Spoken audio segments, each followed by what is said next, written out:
தமிழக சட்டப்பேரவை தேர்தலுக்கு வேட்புமனு தாக்கல் செய்ய இன்று கடைசி நாள். பாஜக, காங்கிரஸ் வேட்பாளர்கள் இன்று ஒட்டுமொத்தமாக மனு தாக்கல் செய்ய இருப்பதால் தேர்தல் களை கட்டுகிறது.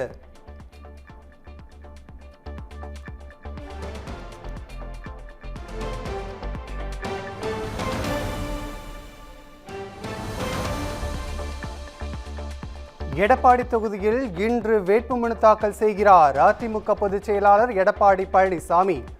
இன்று கடைசி நாள் என்பதால் வேட்புமனு தாக்கலில் அரசியல் கட்சிகள் தீவிரம்.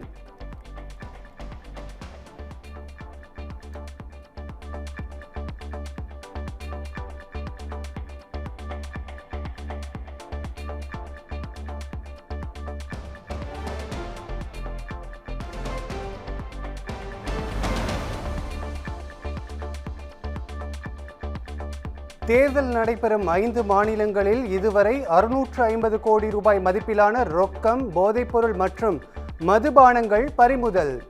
அதிகபட்சமாக மேற்கு வங்கத்தில் 319 கோடி மதிப்பிலான ரொக்கம், போதைப்பொருள் பறிமுதல் என தேர்தல் ஆணையம் தகவல்.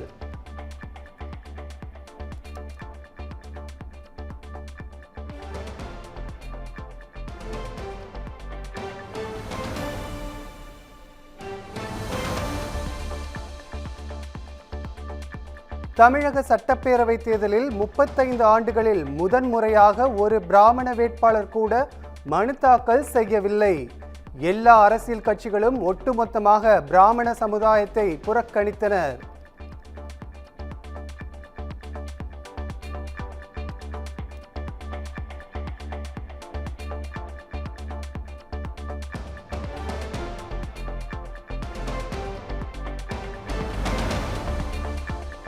தமிழகத்தில் இதுவரை 3430 வேட்பாளர்கள் வேட்புமனு தாக்கல் செய்துள்ளனர். 9ஆம் தேதி மாலை இறுதி வேட்பாளர் பட்டியல் வெளியிடப்படும் என தேர்தல் ஆணையம் தகவல்.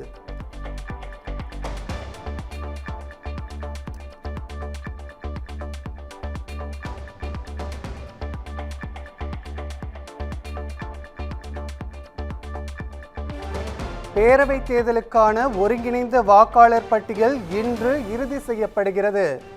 நாளை முதல் வாக்காளர் பூத் ஸ்லிப் விநியோகம் செய்யப்படும் என தகவல்.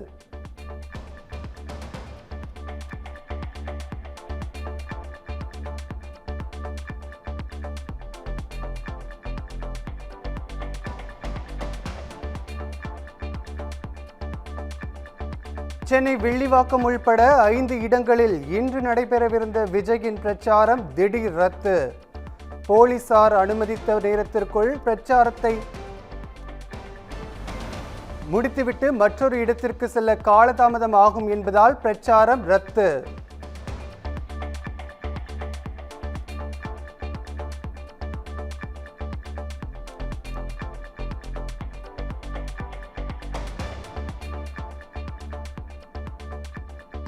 சென்னை பிரச்சாரத்திற்கு காவல்துறை விதித்துள்ள தேவையற்ற கட்டுப்பாடுகள் வன்மையாக கண்டிக்கத்தக்கது. ஜனநாயக நாட்டில் மக்களை சந்திக்க தலைவருக்கு தடையா என தாவேக ஐடி விங் பிரிவு கண்டனம்.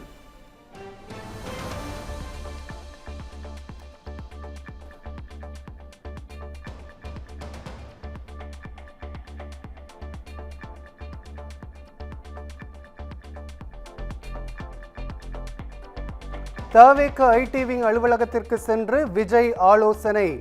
சமூக வலைதளத்தில் தேர்தல் பிரச்சாரத்தை தீவிரப்படுத்துவது குறித்து நிர்வாகிகளிடம் ஆலோசித்ததாக தகவல்.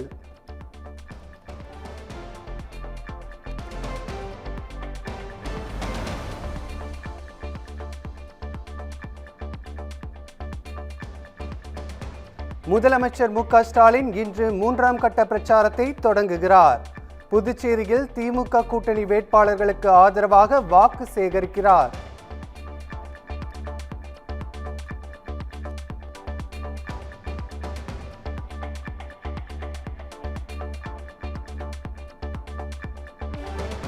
பாஜகவின் இரட்டை எஞ்சின் முழக்கம் ஒரு பொய் என முதலமைச்சர் மு.க. ஸ்டாலின் விமர்சனம்.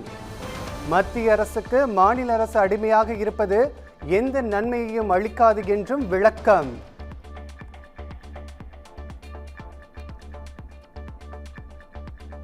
தமிழகத்தில் 4 முனை போட்டி இல்லை. அதிமுகவுக்கும் திமுகவுக்கும் இடையேதான் போட்டி. மற்ற கட்சிகளுக்கு அடிப்படை கட்டுமான பலமோ ஒருங்கிணைப்பு பலமோ இல்லை என ஸ்டாலின் அதிரடி.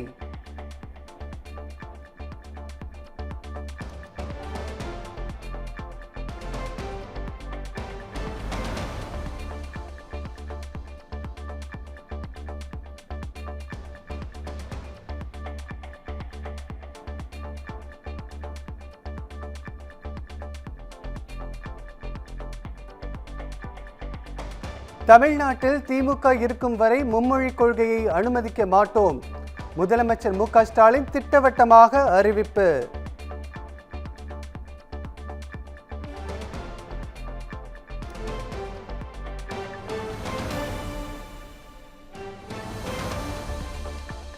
மதுரையை மணிப்பூராக மாற்ற துடிக்கிறது தேசிய ஜனநாயக கூட்டணி என முதலமைச்சர் மு.க. ஸ்டாலின் குற்றச்சாட்டு.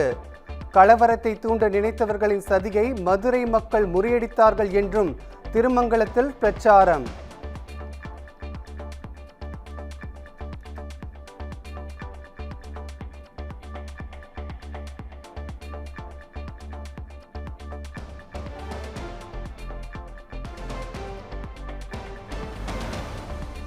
துரோகத்துக்கு இலக்கணமானவர்கள் மு.க. ஸ்டாலினும் கருணாநிதியும் என எடப்பாடி பழனிசாமி குற்றச்சாட்டு.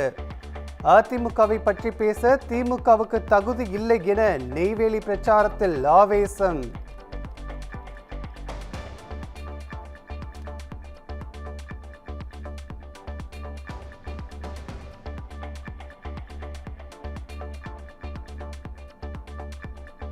தமிழகத்தில் கொள்ளையடித்தது போதாது என புதுச்சேரிக்கும் வருகிறார் ஸ்டாலின் என எடப்பாடி பழனிசாமி பிரச்சாரம். புதுச்சேரிக்கு தனி மாநில அந்தஸ்து கிடைக்க அதிமுக கடுமையான முயற்சிகள் எடுக்கும் என வாக்குறுதி.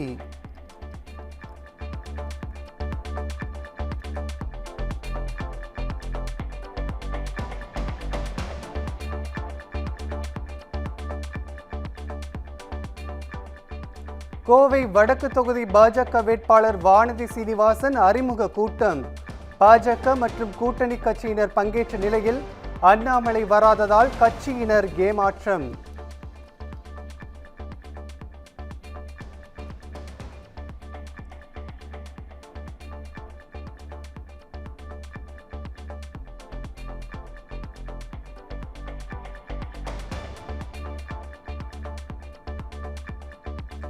பாஜக மாநில செயலாளர் ஏ.பி. முருகானந்தத்தின் தந்தை மறைவுக்கு நேரில் சென்று அஞ்சலி செலுத்தினேன். கோவைக்கு வரவில்லை என கட்சியினர் விரக்தி அடைந்த நிலையில் அண்ணாமலை எக்ஸ் தளத்தில் பதிவு.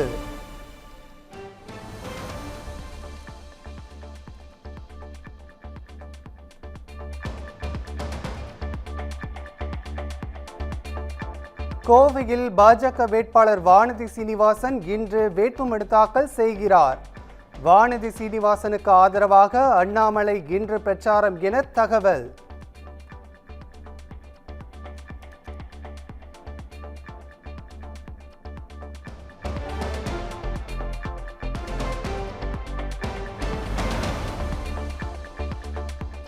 கண்ணியமற்ற முறையில் பேசினால் கடும் விளைவுகளை சந்திக்க நேரிடும். எடப்பாடி பழனிசாமி அன்புமணிக்கு பிரேமலதா விஜயகாந்த் எச்சரிக்கை.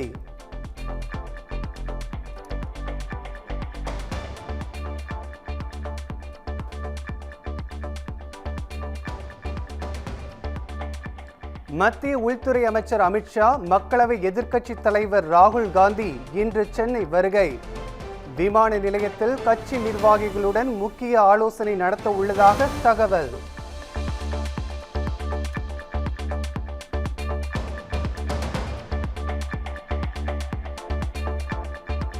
ஆந்திர துணை முதலமைச்சர் பவன் கல்யாண் தமிழ்நாட்டில் இன்று பிரச்சாரம்.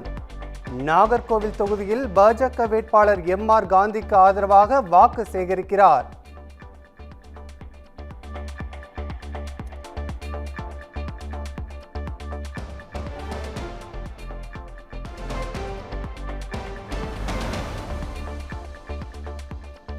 மதுரை மேலூர் தொகுதியில் காங்கிரஸ் வேட்பாளராக விஸ்வநாதன் போட்டியிடுகிறார். காங்கிரஸ் பொதுச் செயலாளர் கே.சி. வேணுகோபால் அறிவிப்பு.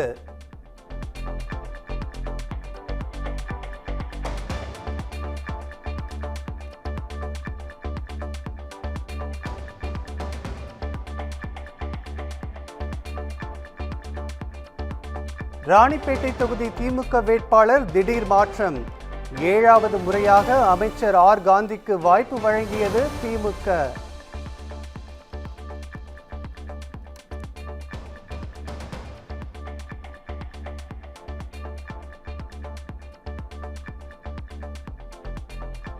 கேரளம், அஸ்ஸாமில் நாளையுடன் பிரச்சாரம் நிறைவு.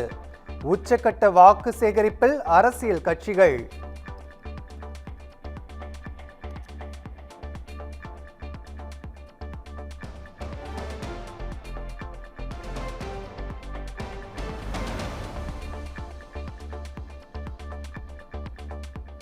புதுச்சேரியில் நாளையுடன் தேர்தல் பிரச்சாரம் ஓய்கிறது. முதலமைச்சர் மு.க. ஸ்டாலின், அமித்ஷா, ராகுல் காந்தி இன்று இறுதிக்கட்ட பரப்புரை.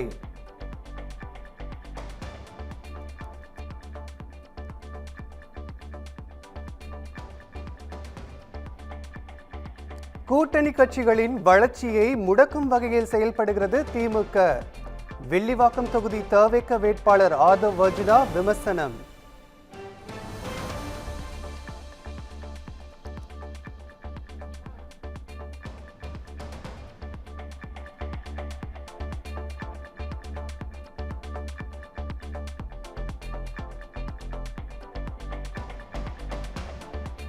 புதுச்சேரியில் 3 தொகுதிகளில் விசிக வேட்பாளர்களுக்கு வாக்களிக்க கூடாது என திருமாவளவன் திடீர் அறிவிப்பு. உழவர்கரை தவிர்த்து மற்ற தொகுதிகளில் கூட்டணி வேட்பாளர்களுக்கு வாக்களிக்க வேண்டும் என்று உத்தரவு.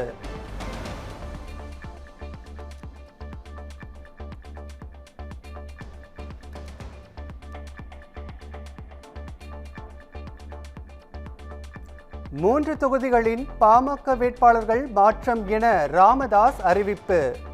வந்தவாசி, காட்டுமன்னார் கோவில், விக்கிரவாண்டி தொகுதி வேட்பாளர்கள் மாற்றம்.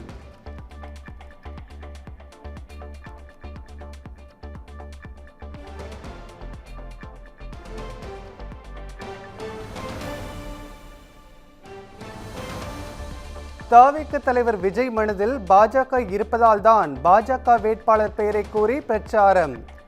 தவிக வேட்பாளர் பெயரை விஜய் மாற்றி கூறியது குறித்து புதுச்சேரியில் குஷ்பு விமர்சனம்.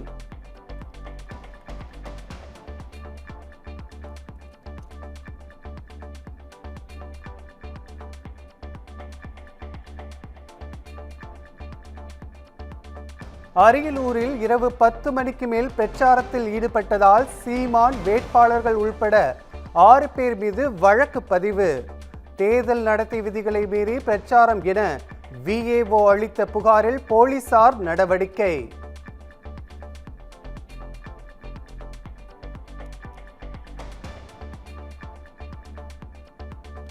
சென்னை பட்டினப்பாக்கத்தில் ஜாபர் சாதிக் வீடு உள்பட 10 இடங்களில் சோதனை. துப்பாக்கி ஏந்திய சிஐஎஸ்எஸ் வீரர்கள் பாதுகாப்புடன் வருமான வரித்துறையினர் அதிரடி.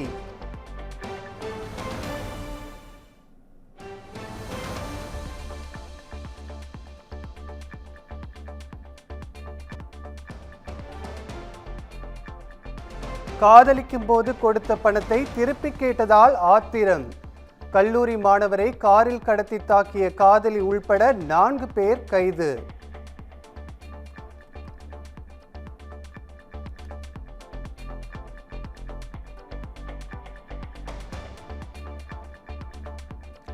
சாத்தான்குளம் தந்தை மகன் கொலை வழக்கில் இன்று தண்டனை அறிவிப்பு. கொலை வழக்கில் கைதான 9 போலீஸ்காரர்களும் குற்றவாளிகள் என நீதிமன்றம் தீர்ப்பு.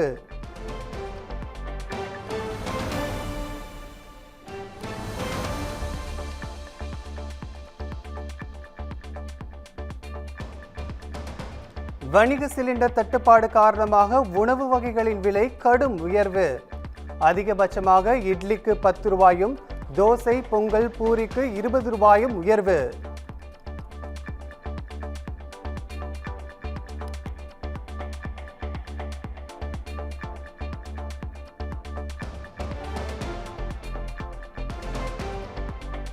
தென்கிழக்கு ஆசிய நாடுகளில் சைபர் மோசடி கும்பல்களிடம் இந்திய இளைஞர்கள் அதிகமானோர் சிக்குகின்றனர்.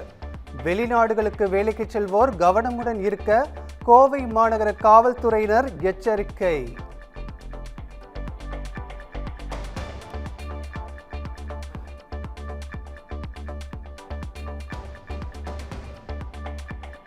நூற்றாண்டுகளாக தொடரும் மத நம்பிக்கைகள் மற்றும் மகளிர் உரிமைகளுக்கு இடையிலான முரண்பாடுகளை சட்ட ரீதியாக களைய புதிய அமர்வை ஏற்படுத்தியது உச்சநீதிமன்றம். அனைத்து மதங்களையும் சேர்ந்த நீதிபதிகளுடன் உச்சநீதிமன்ற பெண் நீதிபதியையும் இணைத்து 9 நீதிபதிகள் கொண்ட அரசியல் சாசன அமர்வு நியமனம்.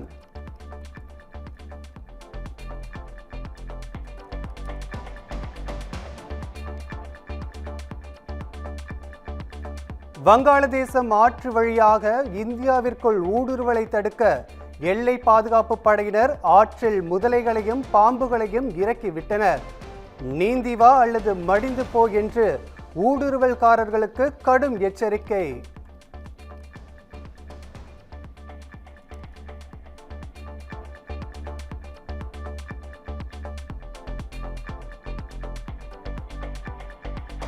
₹300 கோடி சைபர் மோசடி செய்த 11 பேர் டெல்லியில் கைது.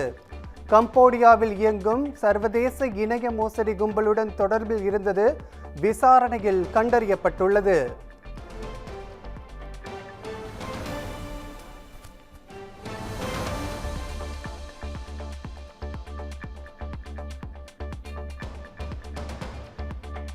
மேற்கு வங்கத்தில் மமதா பானர்ஜி அரசின் கவுண்டவுன் தொடங்கிவிட்டதாக பிரதமர் மோடி விமர்சனம். தேர்தல் நாளில் திரிணாமுல் காங்கிரஸ் தொண்டர்களுக்கு மக்கள் அஞ்ச வேண்டாம் என்றும் அறிவுரை.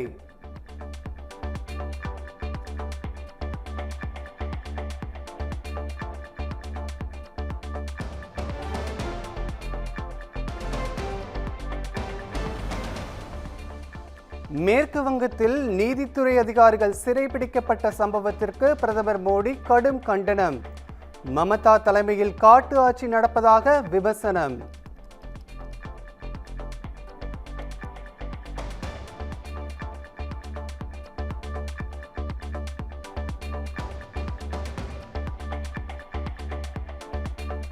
புதிதாக 8 லட்சம் குழாய் வழி இயற்கை எரிவாயு இணைப்புகள் வழங்கப்பட்டிருப்பதாகவும் 50 லட்சம் கேஸ் சிலிண்டர்கள் விநியோகம் செய்யப்பட்டிருப்பதாகவும் அதிகாரிகள் தகவல்.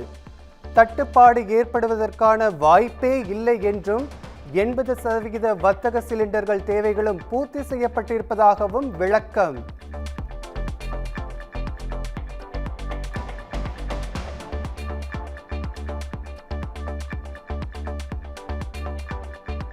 ஈரானிடமிருந்து 7 ஆண்டுகளுக்கு பிறகு கச்சா எண்ணெய் வாங்கியது இந்தியா. 44,000 மெட்ரிக் டன் கச்சா எண்ணெயுடன் சீபேர்ட் என்ற கப்பல் ஏப்ரல் 2ஆம் தேதி மங்களூரு துறைமுகத்தை வந்தடைந்ததாக தகவல்.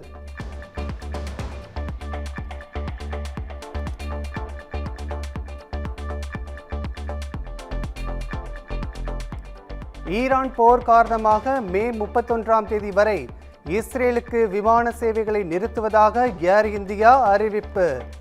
இஸ்ரேல் வழியாக செல்லும் விமானங்கள் பெரும்பாலும் சேவையை நிறுத்திக் கொண்ட நிலையில் சில விமானங்கள் மட்டும் பெரும் கட்டுப்பாடுடன் இயக்கப்படுவதாக தகவல்.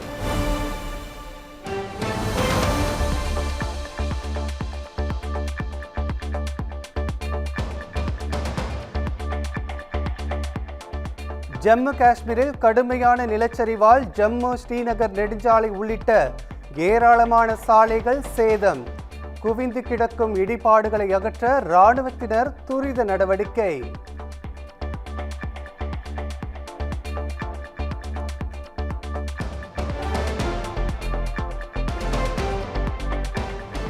நிலநடுக்கத்தால் பாதிக்கப்பட்டுள்ள ஆப்கான் மக்களுக்கு நிவாரண உதவிகளை அனுப்பியது இந்தியா.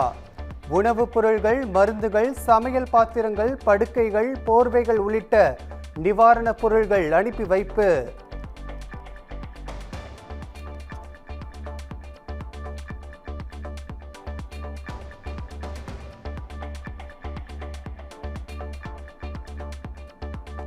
ஜெய்சங்கருடன் ஈரான் வெளியுறவுத்துறை அமைச்சர் அப்பாஸ் அக்காச்சி தொலைபேசி மூலம் பேச்சுவார்த்தை.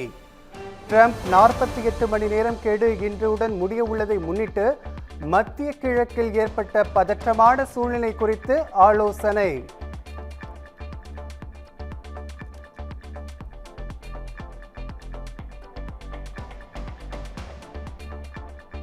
பதினாறு இந்திய கச்சா எண்ணெய் கப்பல்கள் ஹார்முஸ் ஜலசந்தியை கடக்க அனுமதித்தது ஈரான்.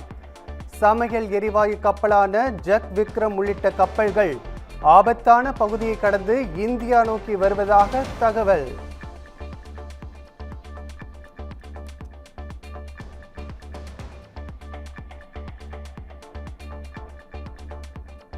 ஹார்முஸ் ஜலசந்தியை ஒருபோதும் அமெரிக்காவிற்கும் இஸ்ரேலுக்கும் திறந்துவிட முடியாது என்று ஈரான் திட்டவட்டம். முன்பு போல் இந்த இரு நாடுகளும் ஜலசந்தியை பயன்படுத்துவது நடக்காது என்றும் அறிவிப்பு.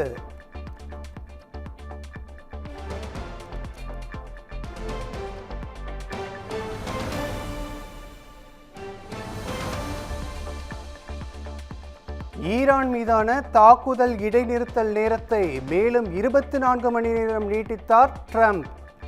ஏற்கனவே விதித்த 48 மணி நேர கெடு இன்றுடன் நிறைவடைய உள்ள நிலையில் அவகாசத்தை நீட்டித்து நடவடிக்கை.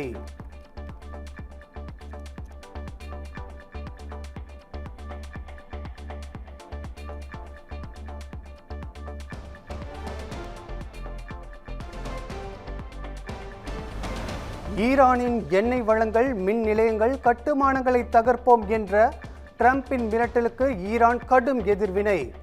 அமெரிக்கா தாக்குதல் நடத்தினால் அமெரிக்க கட்டுமானங்கள் நிறுவனங்கள் மீது தாக்குதல் நடத்துவோம் என்று பதிலடி.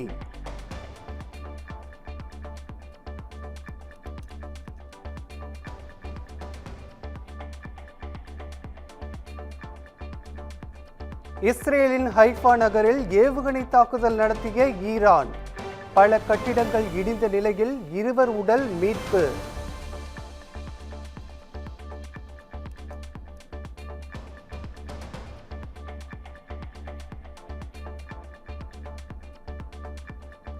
ஈரானின் குறிப்பிட்ட இலக்குகள் மீது சரமாரியாக தாக்குதல் நடத்தி முடித்ததாக இஸ்ரேல் படைகள் அறிவிப்பு.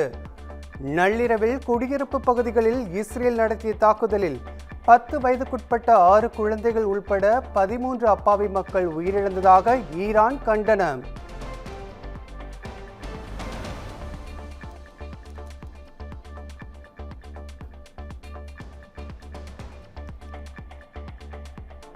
ஈரானில் 5 வாரங்களுக்கும் மேலாக நீடித்து வரும் இணைய முடக்கம்.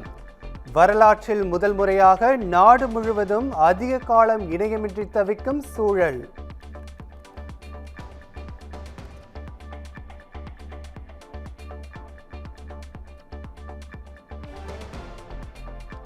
அமெரிக்காவின் 4 முதல் 5 விமானங்கள் வரை ஈரானால் வீழ்த்தப்பட்டிருக்கலாம் என்று தகவல். ஈரான் எல்லைக்குள் புகுந்து கடுமையான சண்டைக்கு பிறகு விமானியை மீட்டு வந்தன அமெரிக்க படையினர்.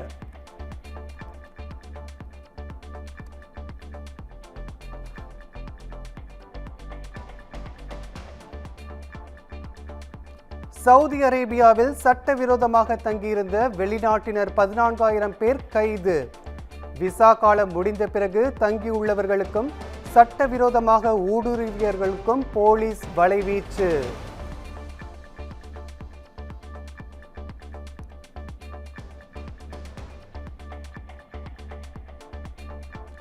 விருதுநகர், தேனி, திண்டுக்கல் மாவட்ட மலைப்பகுதிகளில் இன்று கனமழைக்கு வாய்ப்பு.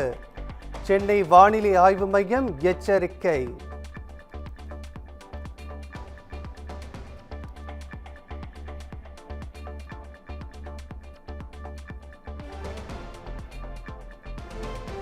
ஈரோடு, திருச்சி, கரூர், மதுரை என 5 மாவட்டங்களில் சதம் அடித்த வெயில். வட தமிழகம், புதுச்சேரியில் அதிகபட்சமாக 3 டிகிரி செல்சியஸ் வரை வெப்பநிலை பதிவாகும் என கணிப்பு.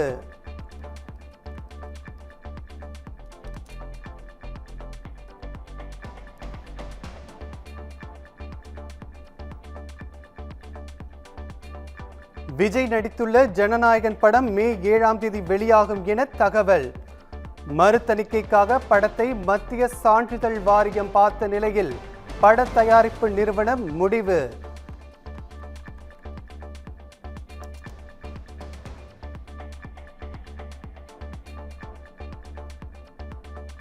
ஆபரண தங்கத்தின் விலை சவரனுக்கு 1120 ரூபாய் குறைந்தது. சவரன் 1,10,480 ரூபாய்க்கும், கிராம் 13,810 ரூபாய்க்கும் விற்பனை.